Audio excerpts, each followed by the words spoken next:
ఎలా ఉందండి ఇప్పుడు చంద్రబాబు వచ్చారు కదా, అసలు ఎలా ఉంది ఈ సంవత్సర కాలంలో ఆయన పరిపాలన? డీసెంట్ గా ఉంది, బాగానే ఉంది. ఏంటి తేడా? గత 5 ఏళ్ళకి ఇప్పటికి ఏమైనా తేడా వచ్చిందా లేదా అట్లానే ఉందా? ఇప్పుడే బాగుంది. అంటే ఏ విధంగా అండి?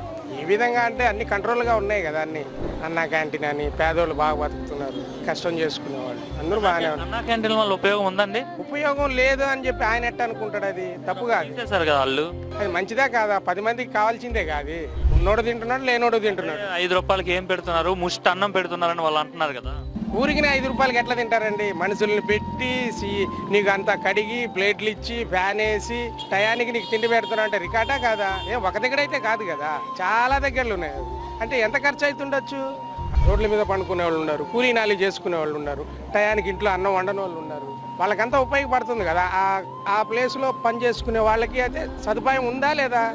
ఉంటుందండి. అన్నం అన్ని పెడుతున్నారు, బాగానే ఉందండి. అదే భోజనం బయట తినాలంటే ఎంత ఉంటుందండి? అదే భోజనం నువ్వు మినిమం తినాలంటే కూడా 80, 90, 100 తక్కువ లేదు. డబ్బులు అయితే ఆదా అవుతున్నాయి కదా వీళ్ళకి. కంపల్సరీ ఆదా అవుతున్నాయి కదా. ఒక క్యాంటీన్ లో లేదన్నా కానీ 400 మంది, 300 మంది, 500 మంది తింటున్నారు. ఎంత మిగిలినట్టు మాట? ఉదాహరణకి వాళ్ళైతే ఉపయోగం అంటారు అన్నా క్యాంటీన్. ఏదొచ్చినా రాకపోయినా కడుపుకి ఆకలి అయితే తీరుతుంది. అది ఒకటి చాలదా ఏంటి? కోట్లు సంపాదిస్తాం అని తీసుకోపోతామా ఏంటి? సంపాదించిన అన్నం తినాల్సిందే, సంపాదించకపోయినా అన్నం తినాల్సిందే, కోటీశ్వరుడైనా అన్నం తినాల్సిందే. ఇలాంటి పథకం పెట్టిన చంద్రబాబుకి ఏం చెప్తారంటున్నారు? ఏం చెప్పేదేముంది? మంచిగానే చేస్తున్నాడు ఒక లెక్కలో చూడాలి. డెవలప్ చేస్తాడా చంద్రబాబు రాష్ట్రాన్ని? చేస్తున్నాడు కదండి, చేయకుండా ఎందుకుంటాడు?